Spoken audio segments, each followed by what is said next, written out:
Eh bien écoutez, ce soir est la 25e édition du Salon d'Anaïs et je vous remercie d'être venus si nombreux. Ce soir, nous parlerons d'une autre icône plus proche de nous, au travers du livre merveilleusement bien documenté et écrit, riche en anecdotes de Monsieur Yves Bigot, que je vous demande d'applaudir.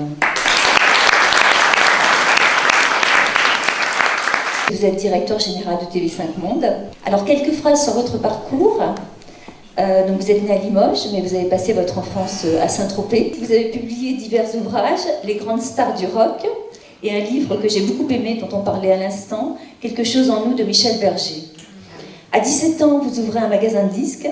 Assistant, réalisateur à Europe 1, programmateur musical, animateur, journaliste. En 70, vous animez Parano et des émissions autour du foot. De 88 à 92, vous êtes rédacteur en chef de Rapido. En 92, vous êtes nommé directeur de la programmation musicale de France Inter. Et puis 2012, directeur général de TV5 Monde. Vous avez publié 8 livres, dont plusieurs sur la musique, sur le football, et un livre passionnant sur l'histoire de Saint-Tropez. Ce soir, nous vous recevons pour votre dernier ouvrage, Brigitte Bardot, la femme la plus belle et la plus scandaleuse au monde, édité aux éditions Don Quichotte et représenté ce soir par Inès Bonnefond. Pour la petite histoire, moi qui suis une cinéphile de longue date, je vous avouerai que Bébé ne faisait pas partie de mes actrices fétiches. Seulement, parfois l'histoire vous revient comme un boomerang et une petite musique ne s'était jamais éteinte de ma mémoire. Alors ce soir, j'ai eu envie de rendre hommage à cette emblématique beauté. Je me suis amusée à interroger des jeunes de 20-25 ans leur demandant un mot symbole autour de Bébé. Et ces mots sont nudité, cuissarde, élégance, folle, animaux, bombe et Dieu créa la femme, sexe. Derrière ces clichés, nous allons feuilleter et redécouvrir, grâce à vous, Monsieur Bigot, le roman d'une vie, celle d'une femme hors norme, dont la liberté d'être, de parler, de bouger, de vivre, a ébouriffé, décoiffé, déjanté le bon ton de la deuxième moitié du XXe siècle. Ayant vécu à Saint-Tropez, est-ce que vous aviez rêvé finalement toute votre enfance de bébé? Est-ce que c'était finalement une espèce de fantasme comme ça Alors, au risque de vous décevoir, pas le moins du monde. Je n'avais pas besoin de la fantasmer puisqu'elle était là. La raison pour laquelle d'un seul coup la planète entière arrivait dans notre petite ville, c'était elle. La familiarité et son omniprésence à Saint-Tropez faisait que ça ne pouvait pas être un être fantasmé. John Lennon disait d'elle plus célèbre que le Christ. Pourquoi cette fascination collective? Est-ce qu'elle est arrivée au bon moment? Oui, évidemment, elle est arrivée à un moment où le cinéma, la télévision, la diffusion de la presse faisaient que c'était un moment où on pouvait devenir une vedette planétaire. 50 ans plus tôt, ça aurait été absolument impossible. C'est une femme. Et on est donc au moment du succès faramineux et mondial de Dieu crée la femme, le succès et le scandale. On est fin 1957, dans un monde qui est encore en noir et blanc. Mais elle a ça de fantastique, Bardot, justement, c'est qu'elle n'est pas féminisme par militantisme. Elle le fait par nature.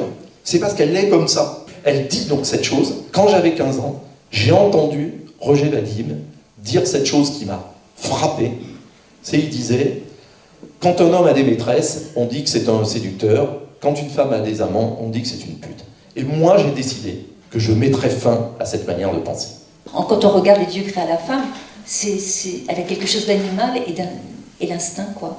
Elle est très animale. C'est des choses qui se quantifient pas. C'est la magie. Alors c'est ces choses qu'on appelle le charisme, des concepts comme ça par manque d'explication rationnelle. Elle est comme un animal, effectivement. Vous le disiez, comme un félin. Donc Bébé comédienne, on peut rappeler qu'elle a tourné 39 films. Donc j'en ai revu 3. Donc, bien sûr, Et Dieu créa la femme. En quel malheur est excellent, mais alors là, je me suis dit, bon, sans phrase et nunuche, mais qui correspond au personnage, qui correspond bien au personnage, mais est un petit peu agaçant. Et alors là où j'ai été quand même scotchée et bluffée, c'est dans Le mépris de Godard. Et là, je me suis dit, c'est une bonne comédienne. Vous y écrivez, je ne sais pas si c'est une bonne comédienne. Doutez-vous encore? Oui et non.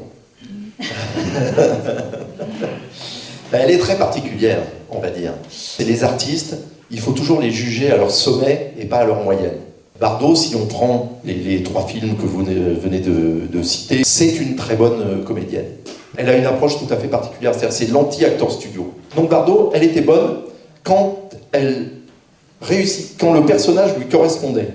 Ces films ont été des grands succès et des grands succès planétaires, bien sûr, et la scène finale de La Vérité, c'est un moment d'anthologie du cinéma français, en tous les cas, Elle a refusé pratiquement, mais je ne sais pas, que des films à succès. Jamais de regrets, vous pensez, même si vous ne la connaissez pas? Non, je crois qu'elle n'a pas eu de regrets, finalement. C'est pas le genre de personnage à avoir des regrets, oui. Ouais. Elle est très très déterminée, mais elle est passée à côté d'une carrière évidemment encore beaucoup plus phénoménale. Déjà, les Américains, eux, l'avaient repérée et la voulaient. Elle n'a pas voulu en entendre parler, parce que les Américains, tout est grand, ils vont me manger, puis ils vont m'obliger à travailler, puis je ne pourrai pas faire ce que je veux. Mais elle, justement, elle a une force de caractère. Le fait d'avoir arrêté le cinéma, je pense qu'elle, pour elle, elle a sauvé sa vie quelque part. C'est ce que j'ai compris, en fait, enfin... Elle en est, en tous les cas, convaincue, persuadée. Mais elle a eu la détermination et ce courage absolument incroyable, comme Garbo, de décider d'arrêter et de prendre cette décision de dire « j'aurais été belle à l'écran pour toujours ». Là où elle va reculer, c'est en décembre 1967, quand elle vit cette aventure fulgurante avec Serge Gainsbourg. Elle est toujours mariée avec Günther Sachs von Oppel, et elle enregistre avec Serge Gainsbourg « Je t'aime moi non plus ». Et pour la première fois, elle va avoir peur. Et elle va écrire une lettre à Serge Gainsbourg. « Serge, je te supplie d'arrêter la sortie de Je t'aime moi non plus ». Et Gainsbourg, gentleman, va effectivement faire arrêter par sa maison de disques la sortie de cet enregistrement. Et leur histoire va s'arrêter là. Bardot et ses partenaires masculins, donc nymphomane, croqueuse d'hommes... Moi, j'ai plutôt envie de vous dire, juste c'est une femme moderne. Elle fait ce qu'elle veut. Elle est amoureuse d'un gars, ou pas amoureuse d'ailleurs, simplement il lui plaît, elle couche avec. Voilà, je pense que c'est aussi simple et basique que ça. Il y a juste un passage, je voulais revenir sur cette rencontre assez surréaliste avec John Lennon, page 333. C'est incroyable cette rencontre. Enfin, moi, ça m'a complètement... je me suis dit, c'est pas possible. Deux grandes stars qui se rencontrent et qui ne se parlent pas du tout, en fait. C'est elle qui demande à dîner avec les Beatles. Le seul qui est à Londres, c'est John Lennon. Donc il est super intimidé, il dit pour me donner du courage, je vais prendre du LSD et ça va sûrement m'aider. Il se retrouve dans sa suite et il est incapable de lui décrocher 2 mots. Elle part avec ses copains au restaurant en le plantant là. Il ne s'est rien passé d'intéressant dans ce qui aurait pu être la plus grande déflagration métaphysique des années 60. Alors après, on va aborder un sujet plus délicat, c'est Bébé la mère. C'est un passage, je trouve, très intéressant sur le rapport des femmes aux enfants. Elle a choisi une fois encore, quelque part, elle a mal vécu sa maternité, elle a fait encore un choix qui est très douloureux. En réalité, Brigitte Bardot, c'est presque une non-mère. Elle avait dit à Vadim très très vite, je te préviens, on se marie, mais je ne voudrais pas d'enfant. Elle tombe en tous les cas enceinte de Jacques Charrier, qui est son compagnon. Charrier, lui, il le veut, cet enfant. Ce que dit l'histoire contestée par les 2 camps, depuis, c'est que lui, évidemment, annonce à la presse qu'elle est enceinte. Donc à partir de là, elle ne peut plus se faire avorter, c'est impossible. Sa notoriété planétaire est dingue. Donc aucun médecin, aucune clinique au monde ne veut recevoir Brigitte Bardot, et donc elle est obligée de garder cet enfant. Elle accouche de son fils Nicolas, début 1960. Et elle va avoir une relation, à partir de là, terrible, il n'y a pas d'autres mots, avec cet enfant qu'elle n'élèvera pas. Elle ne le voit que, dit-elle, 2 heures le dimanche. Ils n'ont jamais réussi à se réconcilier. Il y a eu des tentatives quand il a été adolescent, il y a eu des tentatives quand il avait 18 ans. Le contact a été rétabli au printemps dernier, donc quand Nicolas Charrier a fait savoir à sa mère qu'elle était devenue arrière-grand-mère. Il y a 6 mois à peu près, on a statué sur l'animal être sensible. Est-ce qu'on peut en partie penser qu'on doit un bébé?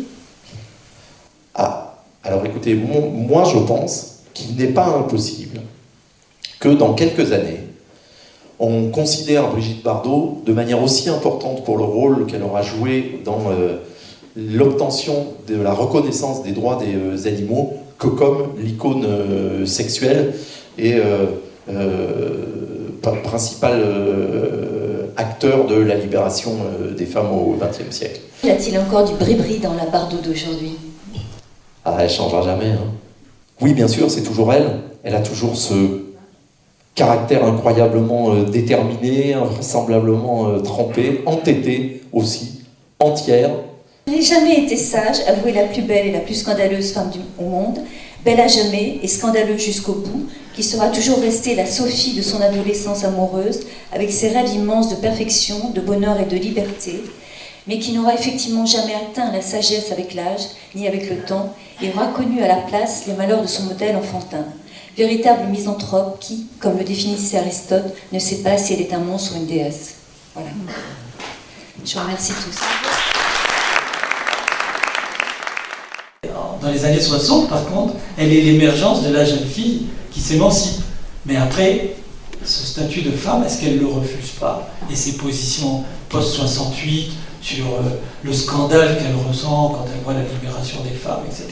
Est-ce qu'il n'y a pas chez elle un refus de la femme? Moi, je fais un parallèle avec Elvis Presley, qui est apparu exactement en même temps qu'elle, qui a fait scandale aux États-Unis de la même façon pour d'autres raisons, et qui va reculer de la même façon qu'elle, et comme vous venez très bien de le décrire, devant ce qu'il avait lui-même créé. Je pense qu'ils ont été l'un et l'autre totalement dépassés par l'ampleur de ce qu'ils ont généré. Mais leur réflexe, ça a été de revenir sur leurs valeurs familiales. A-t-elle eu des aventures féminines? Une, en tous les cas une, qu'elle raconte elle dans ses mémoires. Est-ce que, plus simplement, elle a toujours plus ou moins fait tout ce qu'elle voulait avec une vraie liberté et elle dominait plutôt les situations et un jour elle est arrivée sur quelqu'un qui l'a réellement dominée et par son pouvoir et par sa richesse et parce qu'il a plutôt eu comme un trophée plutôt qu'une personne à part entière. Est-ce que ça n'a pas complètement effondré? C'est possible, mais en tous les cas, vous avez raison, c'est la bonne analyse, c'était toujours elle qui était la star dans le... Alors, sauf avec Gladim, hein. Gunther Sachs, c'est autre chose. Peut-être, effectivement, que c'est la première fois où elle est tombée sur quelqu'un qui l'a soumise. Alors, on est en 1955, au mois d'août, il fait très beau. On est une dizaine, les Groupies, on est autour de la mère Bardot, comme on l'appelle déjà à l'époque. Elle prend sa Giulietta blanche et elle dit on va au Gorille. On arrive au Gorille, on boit un verre, elle dit on va déjeuner à la Ponche. La Ponche est une plage complètement déserte, c'est une place déserte, vantée. Et on déjeune pour la première fois à l'histoire de Saint-Tropez sur la plage de la Ponche, qui aujourd'hui a pas mal de tables, je crois qu'on lui doit ça peut-être.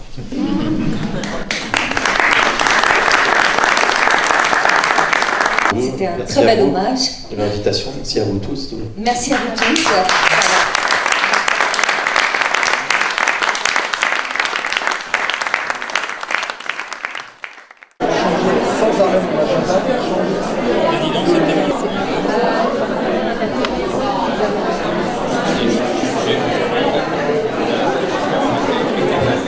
Il y a aussi des garçons. Heureusement.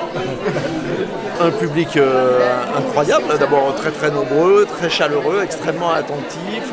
Non, vraiment, c'est extrêmement bien organisé, c'est très chaleureux, c'est un endroit formidable. À mon tour, comme Gonzague et Patrick Simonin, j'en dirai du bien à tout le monde. Quand on écrit des livres, et on est toujours content de rencontrer des gens qui s'intéressent à vous, au travail que vous avez fait. La soirée extraordinaire. D'ailleurs, bon, on est des fans d'Yves Bigot. Et comme d'habitude, ici chez Anaïs, c'est toujours un plaisir. Je trouve qu'il a su parler d'un sujet très complexe et avec une certaine délicatesse. C'est une soirée magnifique. Les gens étaient de qualité, le cadre est exceptionnel. Et puis, c'est un sujet qui me tient à cœur parce que j'ai vécu cette époque. J'ai passé une soirée formidable.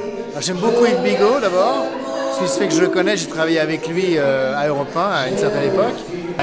C'était une soirée superbe et j'aime beaucoup, j'adore Brigitte Bardot, j'ai appris beaucoup de choses sur elle et je suis ravie de commencer à lire son livre ce soir avant de me coucher. Extraordinaire, extraordinaire, un vrai mythe. Génial, bébé, c'est notre jeunesse, on a grandi avec elle. Et puis, je